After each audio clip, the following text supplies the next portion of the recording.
ప్రభువైన యేసుక్రీస్తు వారి యొక్క పని. ఈ యొక్క ఉదయ కాలంలో దైవజనుడైన మోషేను ఒకసారి జ్ఞాపకం చేసుకుంటే, యెహోషువను జ్ఞాపకం చేసుకుంటే, అహరోను హూరులను జ్ఞాపకం చేసుకుంటే, ఇది ఒక సమిష్టి కృషి. హల్లెలూయా.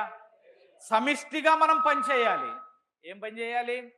దేవుని యొక్క పని చేయాలి.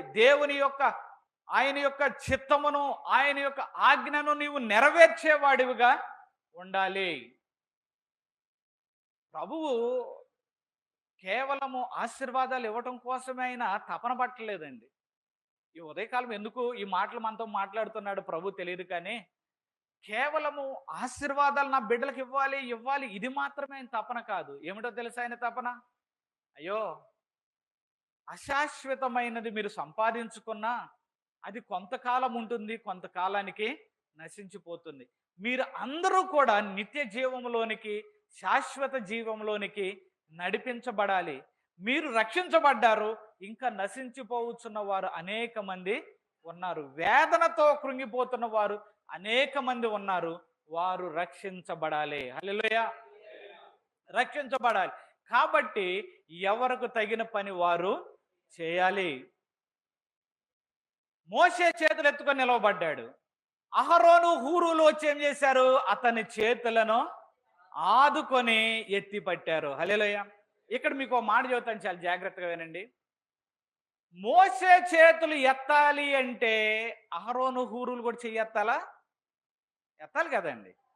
ఇప్పుడు ఇట్లా పైకి లేపు పట్టుకున్నాడు మోషే. ఇప్పుడు అహరోను ఏం చేయాలి? చేతులు కింద పెడతాడా? లేపి పెట్టాలంటే అహరోను కూడా చేతులు లేపాలి. కుడివైపు అహరోను ఉన్నాడు అనుకుందాం కొద్దిసేపు, ఎడమ వైపు హూరు ఉన్నాడు అని అనుకుందాం. ఇప్పుడు మోషే చేతులు పైకి లేపాలంటే కుడివైపున ఉన్న అహరోను రెండు చేతులు కూడా పైకి లేవాలి. హల్లెలూయా. ఎడమ వైపున ఉన్న హూరు రెండు చేతులు కూడా పైకి లేవాలి. సంఘ విశ్వాసుల యొక్క చేతులు కూడా పైకి లేవాలి. హల్లెలూయా.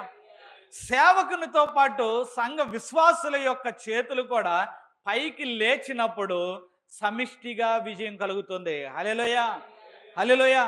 హల్లెలూయా. నిజమే. సంఘము యొక్క ఉజ్జీవము, సంఘము యొక్క బాధ్యత, లేకపోతే సంఘము ఉజ్జీవింపబడినప్పుడు వ్యక్తిగతంగా నువ్వు కూడా ఉజ్జీవింపబడతావు. హల్లెలూయా. నీకు నాకు కూడా ఒక బాధ్యత ఇవ్వబడింది. దయచేసి ఎవరో కూడా మనము మరొక విధంగా తీసుకోవద్దు. ఈ మాటలను ఒక్కసారి జ్ఞాపకం చేసుకో. ప్రభువైన యేసుక్రీస్తు వారు కొన్ని మాటలు మర్మయుక్తంగా చెప్పుకోవాలంటే, ఈ లోకములో ఏ కార్యము జరగాలన్నా, దేవుని యొక్క ఏ కార్యము జరగాలన్నా, దేవుని యొక్క ఆత్మకు ఒక శరీరము కావాలి. నా మాట ఇంకా క్లియర్గా మీకు అర్థం కావాలి అంటే, దేవుడు ఏ కార్యాన్ని చేసినా అనాది కాలము నుండి తనకు తానుగా వచ్చి నిలవబడి చేయలేదు, కానీ సేవకులనే వాడుకున్నాడు. గొప్ప కార్యాలను చేయడానికి మోషేను వాడుకున్నాడు. యాజకత్వం చేయడానికి అహరోనును వాడుకున్నాడు. జనులను హెచ్చరించడానికి ఏలియా, ఎలీషా లాంటి ప్రవక్తలను వాడుకున్నాడు. ఒక జనాంగమును ఆయన తన కొరకు నిలుపుకోవడానికి అబ్రహామును వాడుకున్నాడు. ప్రతి కార్యమునకు ఒక సశరీరుడు, అనగా చక్కని మంచి పరిశుద్ధమైన జీవితం కలిగిన ఒక శరీరము కలిగిన ఒక వ్యక్తి కావాలి. అప్పుడు మాత్రమే దేవుడు వారిలో ఉండి దేవుని యొక్క కార్యములను జరిగించాలి. ప్రభువు అదే కోరుకుంటున్నాడు. దానికోసమే ప్రభువు మనుషులను పరిశీలిస్తూ ఉన్నాడు. ఎవరు నా కొరకు వాడబడతారు, ఎవరు నా కొరకు నిలవబడతారు, లేకపోతే ఎవరిలో నేను నివసించగలను. చాలా జాగ్రత్తగా వినండి. ఎప్పుడు మనం ఆశీర్వాదాల గురించి విన్నాం, ఈ యొక్క మాటలు కొద్దిగా కొత్తగా అనిపించవచ్చేమో, జాగ్రత్తగా వినండి. ఎప్పుడు కూడా దేవుడు ఒక వ్యక్తి కోసము వెతుకులాడుతూ ఉన్నాడు. ఆ వ్యక్తిలో నివసించడానికి, నివసించి దేవుని యొక్క కార్యములను జరిగించడానికి. యెహోషువ ఎన్నుకోబడ్డాడు, అదేవిధంగా మోషే ఎన్నుకోబడ్డాడు, హూరు, అహరోనులు ఎన్నుకోబడ్డారు. అలాగే సంఘములో కూడా దేవుడు తన బిడ్డలను ఎన్నుకుంటున్నాడు. ఎలాగంటే సేవకుడిని బలపరిచే పరిచారకులుగా కొంతమందిని, మరి యెహోషువలాగా మరి దేవుని యొక్క కార్యములు జరిగించుచు దేవుని కొరకు నిలవబడే విశ్వాసులను కొంతమందిని దేవుడు ఎన్నుకుంటున్నాడు. ఎన్నుకొని తన కార్యములను జరిగిస్తూ ఉన్నాడు. దేవుడు నిన్ను కూడా కోరుకుంటున్నాడు. దేవునిలోనికి నీవు వచ్చినట్లయితే దేవుడు నీలో నుండి అనేకమైన గొప్ప కార్యములను చేయగలడు. హల్లెలూయా. అందుకనే మనము పరిశుద్ధమైన జీవితాలను కలిగి ఉండాలి. ఒక మాట చెబుతాను, చాలా జాగ్రత్తగా వినండి. ఏమో ఈ మాట కుటుంబానికి సంబంధించిన చెబుతున్నాను. ఏమిటంటే, మాకు మా యొక్క గృహము పైన 2 గదులు ఉంటాయి. పైన 2 గదులు ఉన్నప్పుడు నేను ఒక గదిలో సాధారణంగా ఎక్కువ వాక్యం చదువుకుంటూ ప్రార్థన చేసుకుంటూ పడుకుంటా. మరొక గదిలో నాన్నగారు ఆయన అక్కడ ఎక్కువ పడుకుంటారు, అక్కడ ఎక్కువ ఉంటారు ప్రక్క గదిలో. కొద్ది దినాల క్రితము మా హైదరాబాద్ నుంచి మా పిల్లలు వచ్చినప్పుడు మా నాన్నగారు ఉండే గదిలోకి వెళ్ళి వారు అక్కడే స్నానాలు చేసి వాళ్ళు విడిచిన బట్టలు అక్కడే పెట్టారు.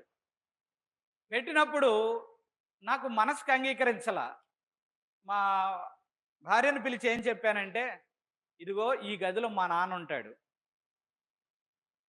గౌరవించదగిన వ్యక్తి కాబట్టి దయచేసి ఈ గదిలో మీరు విడిచిన బట్టలు కానీ ఏవైనా ఇక్కడ వదిలిపెట్టి నేను చెప్పాను ఆ మాట. చెప్పినప్పుడు నాకు మనసుకు మరొక తలంపు లేకపోతే మరొక ఆలోచన వచ్చింది. ఏమిటో తెలుసా? ఇంటికి పెద్ద అయిన ఒక వ్యక్తిని గౌరవించాలి అన్న ఆలోచన మనకు కలిగి ఉన్నప్పుడు ఆ వ్యక్తి నివసించే ఆ వ్యక్తి ఉండే ఆ స్థలము పరిశుద్ధంగా లేకపోతే నీటిగా జాగ్రత్తగా ఉండాలి అన్న ఆలోచన నాకు వచ్చినప్పుడు దేవుడు మన యొక్క హృదయాలలో కూడా నివసించేటప్పుడు మన హృదయాలలో కూడా విడిచినవై లేకపోతే విసర్జించబడినవి పనికిరానివి అసహ్యమైనవి ఉండకూడనివి ఉన్నట్లయితే దేవుడు వచ్చి మన హృదయాల్లో నివసిస్తాడా? నివసించడు. ఎందుకు నివసించడు అంటే అక్కడ అసహ్యమైనది కానీ లేకపోతే విసర్జించబడినది కానీ ఇంకా ఆ గదిలో అలాగే ఉన్నట్లయితే, అంటే హృదయము అనే గదిలో అలాగే ఉన్నట్లయితే దేవుడు మన యొక్క హృదయములలో నివసించడు. నివసించినప్పుడు దేవుడు తన కార్యములను చేయలేడు. దేవుడు తన కార్యములను చేయాలి అంటే ఒక వ్యక్తి కావాలి, అది నీవే. నీ యొక్క హృదయములో ఆయన నివసించాలి అని కోరుకుంటున్నాడు. కాబట్టి ఈ రోజున నీ హృదయాన్ని పరిశుద్ధపరచుకోవాలి. పరిశుద్ధపరచుకొని నీవు పరిశుద్ధుడుగా ఉన్నట్లయితే ఆయన నీ హృదయంలోనికి వచ్చి నీ ద్వారా అనేకమైన కార్యాలను జరిగిస్తాడు. హల్లెలూయా. నీవు అనుకోవద్దు సేవకుల ద్వారానే కార్యాలు జరిగిస్తాడేమో అని నీవు అనుకోవద్దు, లేకపోతే సేవకులదే బాధ్యత ఏమో అని నీవు అనుకోవద్దు. నీ కుటుంబంలో నీవు రక్షించబడినది, లేకపోతే నీ బంధుమిత్రులలో నీవు రక్షించబడినది ఎందుకంటే నీవు పరిశుద్ధముగా నిలవబడి దేవుని కొరకు దేవుని కార్యములను జరుగుట కొరకు నీవు నిలవబడతావు అని ప్రభువు నన్ను ఎన్నుకున్నాడు. హల్లెలూయా. కాబట్టి ఆయన నీ యొక్క హృదయంలో అడుగు పెట్టాలి అని ఎదురు చూస్తూ ఉన్న సందర్భంలో నీవు ప్రభువుకు నీవు అవకాశం ఇవ్వాలి. అవకాశం ఇచ్చి ఆయన నీ హృదయంలోనికి రానిచ్చినప్పుడు ఆయన నీ ద్వారా అనేకమైన గొప్ప కార్యాలను జరిగిస్తాడు. హల్లెలూయా. అందరినీ వాడుకుంటాడు. బాధ్యత ఒక్కొక్కరిది ఒక్కొక్కటి అయినప్పటికీ కూడా ఇక్కడ మనం చూసిన ఈ యొక్క సంఘటనలో ఒక్కొక్కరిని ఒక్కొక్క విధంగా వాడుకున్నాడు. హల్లెలూయా. కేవలం సేవకుడు మాత్రమే కాదు, సేవకుడు చేతులు ఎత్తినప్పుడు హూరు అహరోనులు వచ్చి ఆదుకున్నారు. హల్లెలూయా. యెహోషువ వెళ్ళి యుద్ధం చేశాడు. ఈ ఉదయకాలంలో ఇది సంఘమునకు కావలసిన మాటలు, సంఘ బిడ్డలకు కావలసిన మాటలు. అనుకుంటున్నావేమో నేను ఆశీర్వదింపబడితే చాలు, నేను దీవించబడితే చాలు అని నువ్వు అనుకుంటున్నావేమో. వస్తాయి, దీవెనలు వస్తాయి, ఆశీర్వాదములు వస్తాయి. దేవుడు నిన్ను విడిపిస్తాడు, దేవుడు నిన్ను నడిపిస్తాడు, నీ బిడ్డల భవిష్యత్తును ఆయన తీర్చిదిద్దుతాడు. దానిలో ఏ అనుమానము లేదు. కానీ దేవుని కార్యములను చూచుచున్న నీవు దేవుని కొరకు ఏమైనా చేస్తావా? దేవుని కొరకు ఏమైనా చేస్తావా? దేవుడు ఎదురు చూస్తుంది అదే. ఇంకా సింపుల్గా చెప్పాలంటే ఒక మాట చెబుతానండి. ఎక్కడో ఒక ఇల్లు తగలబడిపోతుంది అనుకుందాం కొద్దిసేపు. ఆ ఇంటిలో నుండి కొంతమంది వెళ్ళి, లేకపోతే ఒక వ్యక్తి వెళ్ళి ఆ ఇంటిలో ఒక ఇద్దరిని బయటికి తీసుకొచ్చాడు అనుకోండి. ఆ ఇంటిలో ఇంకా కొంతమంది కాలిపోతూ ఉన్నారనుకోండి. ఈ బయటకు వచ్చిన వాడు హమ్మయ్య! నేను బయటపడ్డానని సంతోషించాలా? లేక ఇంకా నాతో పాటు నా తోడివారు ఇంకా ఆ ఇంటిలో కాలిపోతున్నారని వెళ్ళి సహాయం చేయాలా? సహాయం చేయాలి. చేసి వారిని కూడా బయటకు తీసుకొని రావాలి. తీసుకొని వచ్చినట్లయితేనే అంతకుముందు ఈ వ్యక్తిని ఎవరైతే బయటకు తీశారో ఆ వ్యక్తి చూసి సంతోషిస్తాడు. నేను ఒక్కడిని లాగా, వాడు మరొక ఇద్దరిని బయటికి తీసుకొని వచ్చాడు. ఈరోజు సంఘం యొక్క బాధ్యత కూడా ఏమిటంటే అనేక మందిని రక్షించవలసిన వారమై ఉన్నాము. హల్లెలూయా. లోకంలో వేదనలు ఎక్కువైపోయాయి. నిజమైన దేవుడు తెలియక, లేకపోతే నిజమైన దేవుని కనుగొనలేక వేదనలు ఎక్కువైపోయాయి, సమస్యలు ఎక్కువైపోయాయి, బాధలు ఎక్కువైపోయాయి. వేదనలు, రకరకముల ఆత్మహత్యలు, ఇలా రకరకాలుగా ఆదరణ లేని పరిస్థితుల్లో ఉంటున్న సందర్భంలో రక్షించబడిన నీదే బాధ్యత, రక్షించబడిన మనదే బాధ్యత. వెళ్ళి ప్రతి ఒక్కరికి కూడా మనము వార్తను చెప్పాలి. ఏమిటి? అయ్యా, మిమ్మల్ని రక్షించగలిగిన వారు ఒకరు ఉన్నారు. అయ్యా, నీవు వెడుతున్న వేదనలో నీవు ఉండవలసిన అవసరం లేదు.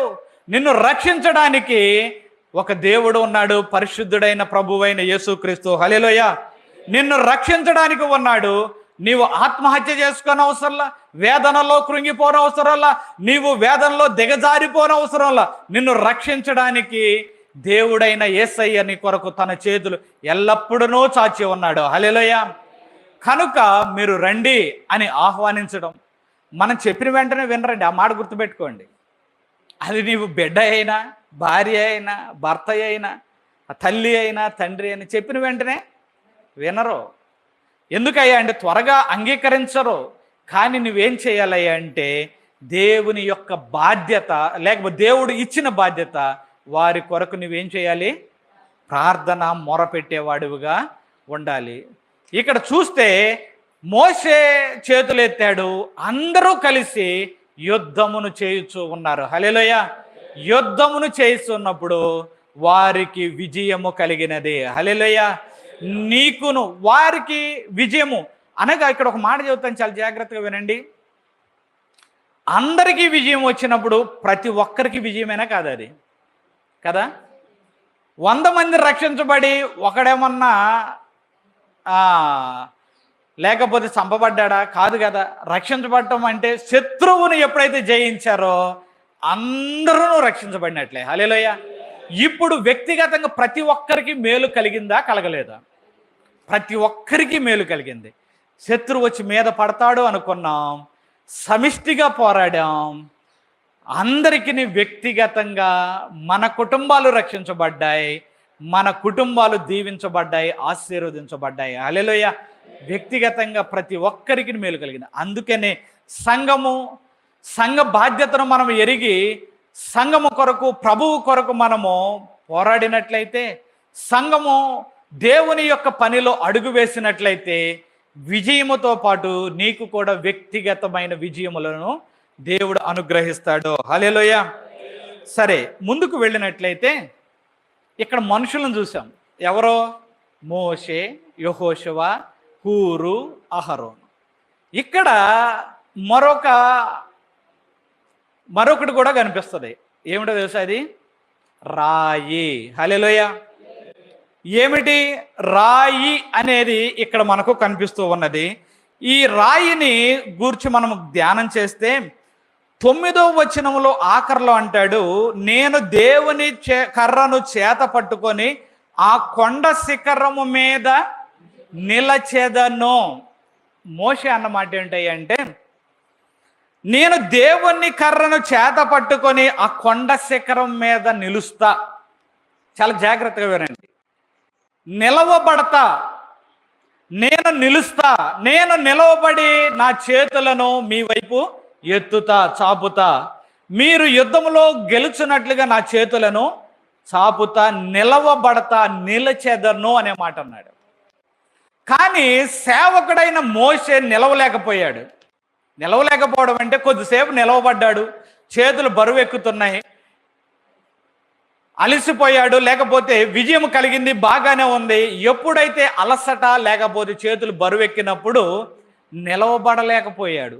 నిలవబడలేకపోయినప్పుడు మరి మోషేకు ఆధారమైనది ఏమిటో తెలుసా? రాయి. రాయి వేసి దాని మీద మోషేను కూర్చుండబెట్టారు. హల్లెలూయా. ఆ రాయి ఎవరికి గుర్తుగా ఉందంటే ప్రభువైన యేసుక్రీస్తునకు గుర్తుగా ఉన్నది. హల్లెలూయా.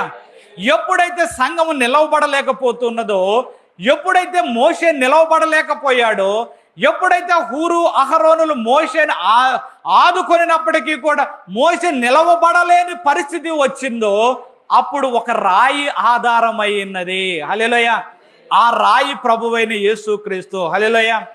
మనము కూడా సాతాను యొక్క శక్తుల ముందు నిలవబడలేకపోయినప్పుడు, సాతాను యొక్క బలము ముందు మనం నిలవబడలేకపోయినప్పుడు, సాతాను బలం ముందు మనం ఓడిపోతూ ఉన్నప్పుడు మనకు ఆధారమైన వాడు ఎవరో తెలుసా? ప్రభువైన యేసుక్రీస్తు. హల్లెలూయా. ఆ రాయి ప్రభువైన యేసుక్రీస్తు వారే. హల్లెలూయా. ఆ రాయి ప్రభువైన యేసుక్రీస్తు వారే. ఎప్పుడైతే మనం ఓడిపోతూ ఉన్నామో, ఎప్పుడైతే మనము గెలవలేని పరిస్థితుల్లో ఉన్నామో, బలమైన రాయి మీద నీవు ఆధారపడాలి. హల్లెలూయా. బలమైన రాయి నువ్వు ఆధారం చేసుకున్నట్లయితే అది నీ బలమును మోయగలదు. హల్లెలూయా. జయించే వరకు కూడా అది నీ బలమును మోసి నిన్ను విజయంలోనికి నడిపించగలదు. హల్లెలూయా. ఒక చిన్న కుందేలట పెద్ద సింహము వస్తూ ఉన్నప్పుడు ఒక పెద్ద బండరాతి సందుల్లోకి వెళ్ళి కూర్చుంటుందట. చుట్టూ పెద్ద బండరాళ్ళు ఉన్నాయి, కుందేలేమో ఎంతదే, గబగబా వెళ్ళి ఎక్కడ కూర్చుంటుంది? బండ సందుల్లో, ఆ పేటు బీటుల్లో బండ సందుల్లో కూర్చుంటుంది. బలమైన సింహం దొరికితే కుందేలుని ఒక్క దెబ్బకేసేస్తుంది నోట్లో. కానీ ఇప్పుడు బలమైన సింహము, గర్జించు సింహము కూడా వచ్చి ఈ కుందేలును పట్టుకుందాము అంటే బండరాళ్ళు, ఏవి? ఆదుకునే రాళ్ళు, సహాయపు రాళ్ళు, కొద్దిగా ముందుకు కూడా వెళ్ళే పరిస్థితి లేనే లేదు. ప్రభువైన యేసుక్రీస్తు వారు కూడా నీకు అలాంటి సహాయమై ఉన్నారు. హల్లెలూయా. నీవు ఆయన యొక్క సందులలో, బండ సందులలో, లేకపోతే ఆయన యొక్క చాటున నీవు దాగుకున్నప్పుడు గర్జించు సింహము వచ్చినా, లేకపోతే చీల్చే సింహము వచ్చిన, నక్కలు వచ్చినా, తోడేళ్లు వచ్చినా ఆ యొక్క రాయి నిన్ను కాపాడగలదు. హల్లెలూయా.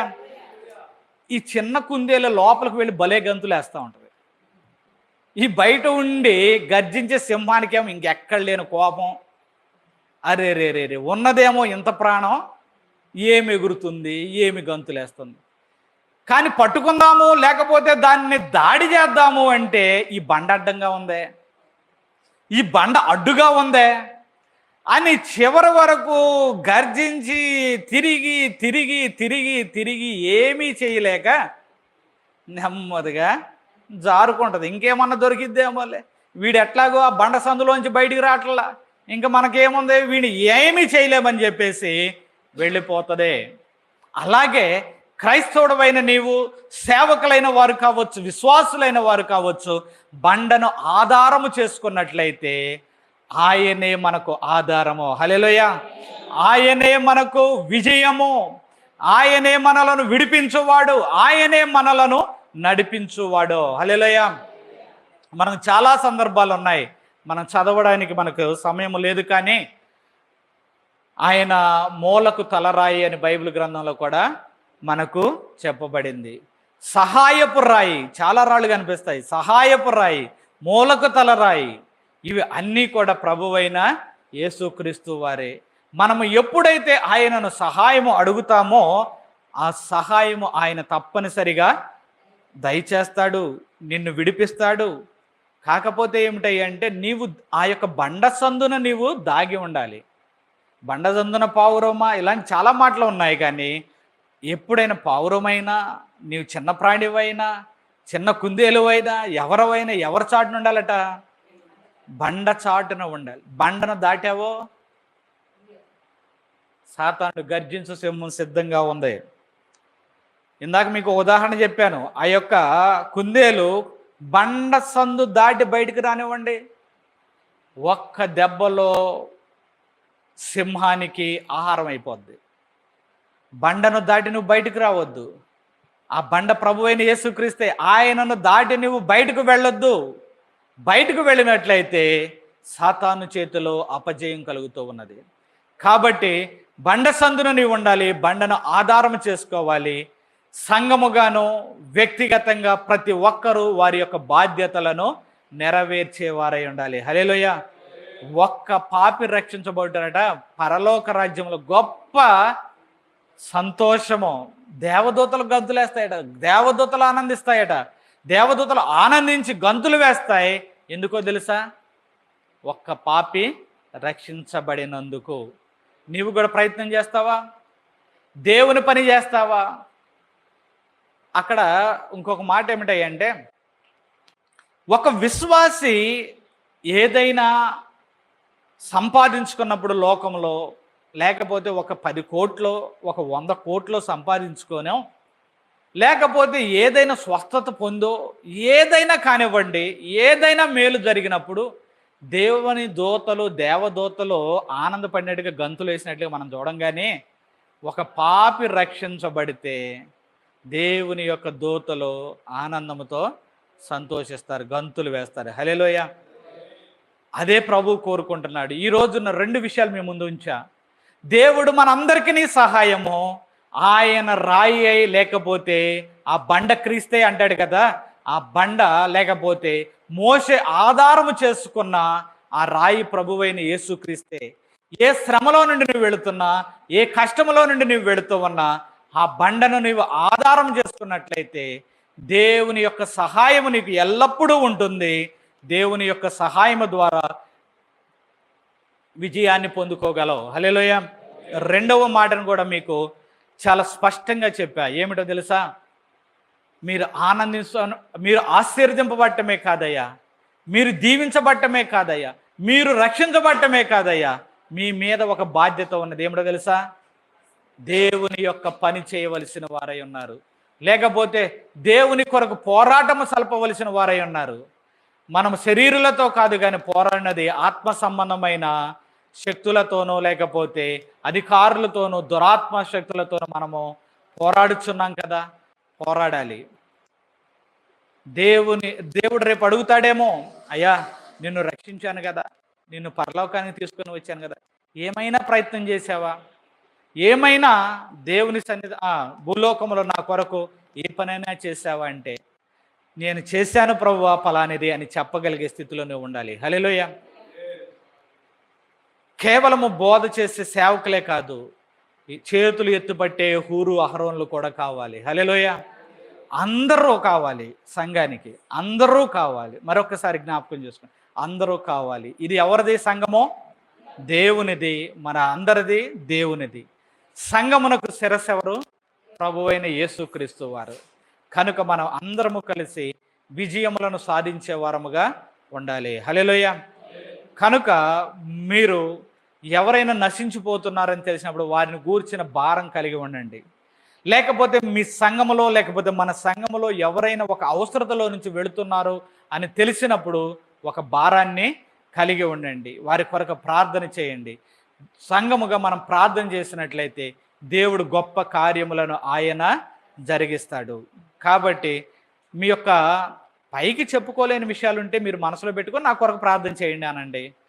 చెప్పగలిగిన విషయాలు ఉంటే మీరు ప్రక్క వాళ్ళకు మీరు షేర్ చేసుకొని, అనగా ప్రక్క వాళ్ళతో చెప్పి అందరూ కలిసి ప్రార్థన చేసి మనము దేవుని యొక్క గొప్ప కార్యాలను చూసేవారిగా ఉండాలి. హల్లెలూయా. అంతేగాని వాళ్ళకి అడిగితే నాకేంటండి అలాంటి మనసు వద్దు. ప్రభువైన యేసుక్రీస్తు వారిది ఆ మనసు కానే కాదు. ప్రభువైన యేసుక్రీస్తు వారికి ఎట్టి మనసు ఉన్నదో అట్టి మనసును మనము కూడా కలిగి ఉండాలి. సరే, చిన్న ప్రార్థన చేద్దామా? కొద్దిసేపు 1 నిమిషం చిన్న ప్రార్థన చేద్దామా? ప్రభువా, నన్ను రక్షించుకున్నావు నాయనా, నన్ను విడిపించావు నాయనా.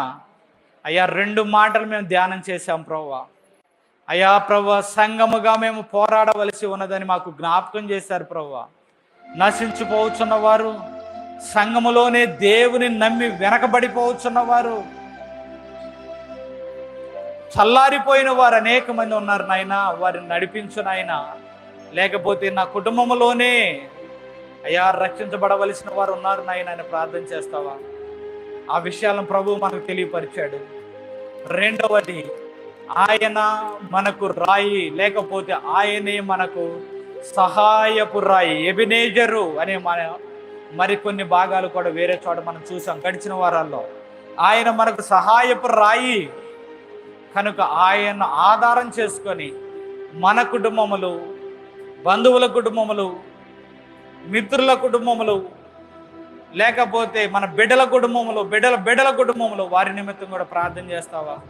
వారు కూడా రక్షించబడాలి అని ప్రార్థన చేస్తావా?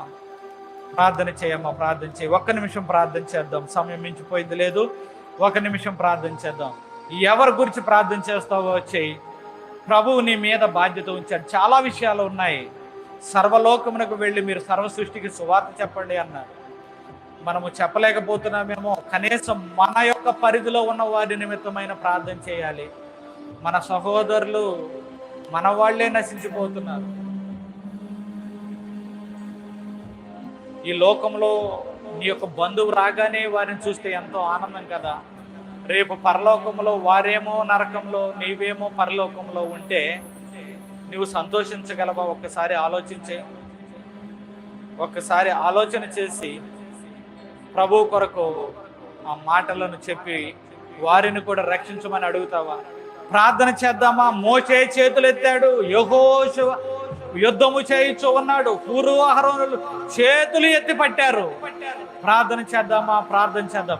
అందరమును కలిసి ప్రార్థన చేద్దామా? అందరం కలిసి, ప్రభువా మా సంఘములను వెలిగించునాయనా, నశించుచున్న వారిని రక్షించునాయనా, కృంగిపోతున్న వారిని విడిపించునాయనా అని ప్రార్థన చేద్దాం.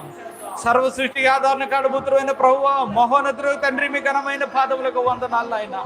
ప్రధానముగా ఈ ఉదయకాలంలో 2 విషయాల మీద ధ్యానం చేశాం ప్రభువా. అయ్యా, మా యొక్క బాధ్యతను మాకు గుర్తు చేశారు ప్రభువా. సంఘం యొక్క బాధ్యతను గుర్తు చేశారు ప్రభువా. అయ్యా, ఈ వాక్యం మా కొరకే ప్రభువా. అయ్యా, మేము గ్రహించగలిగామా? సహాయము దయచేయి నాయన. ఆ వేదన మాలో ఉన్నదా నాయన? సహాయము దయచేయి ప్రభువా. అయ్యా, మీ కృపలో తండ్రి సంఘమును ఉజ్జీవింపచేయండి. నశించుతున్న వారు రక్షించబడులాగిన ఈ సంఘము ద్వారా కార్యములను జరిగించండి ప్రభువా. అయ్యా, మీ బిడ్డలనైనా ఏ యొక్క సహాయము కోసం అడుగుతున్నారు, ఆ సహాయమును కూడా దయచేయండి ప్రభువా. మోషే నిలవలేకపోయినప్పుడు మోషేకు ఒక రాయి ఆధారమైంది ప్రభువా. ఆ రాయికి మీరే సాదృశ్యంగా ఉన్నారు ప్రభువా. అయ్యా, మేము నిలవబడలేకపోతున్నప్పుడు, అయ్యా మేము నిరాశల్లోనికి వెళుతూ ఉన్నప్పుడు, అయ్యా తండ్రి నిస్పృహంలోనికి వెళుతూ ఉన్నప్పుడు నాయన నిన్నే ఆధారం చేసుకుంటున్నాం నాయన. మాకు సహాయముగా ఉండు నాయన. మా కుటుంబంలో పరిస్థితులను చక్కదిద్దండి నాయన. మా కుటుంబంలో పరిస్థితులను అయ్యా చక్కపరచండి నాయన. అయ్యా, ఇక్కడ కూడిన బిడ్డలను జ్ఞాపకం చేసినప్పుడు వారి యొక్క కుటుంబస్తుల కొరకు ప్రార్థన చేస్తున్నారు ప్రభువా. వారి భర్తల కొరకు ప్రార్థన చేస్తున్నారు నాయన. వారి బిడ్డల కొరకు ప్రార్థన చేస్తున్నారు నాయన. అయ్యా, నీ పాదాలు పట్టుకుంటున్నాం నాయన. అయ్యా, సమిష్టిగా నీ పాదాలు పట్టుకుంటున్నాం నాయన. అయ్యా, వారిని కనికరించు, వారిని విడిపించు. అయ్యా, సాతాను బంధకములలో నుండి వారిని విడిపించు. నీ సన్నిధానమునకు నడిపించమని మేము వేడుకొంచున్నాం నాయన. అయ్యా, ఏ శ్రమలో ఉన్నా, అయ్యా ఏ ఆదరణ లేని పరిస్థితుల్లో ఉన్నా, అయ్యా కూర్చొని ఎంతో మంది దుఃఖిస్తున్నారో, ఎంతమంది ఏడ్చుతున్నారో వారిని ఆదరించమని మేము వేడుకొంచున్నాం.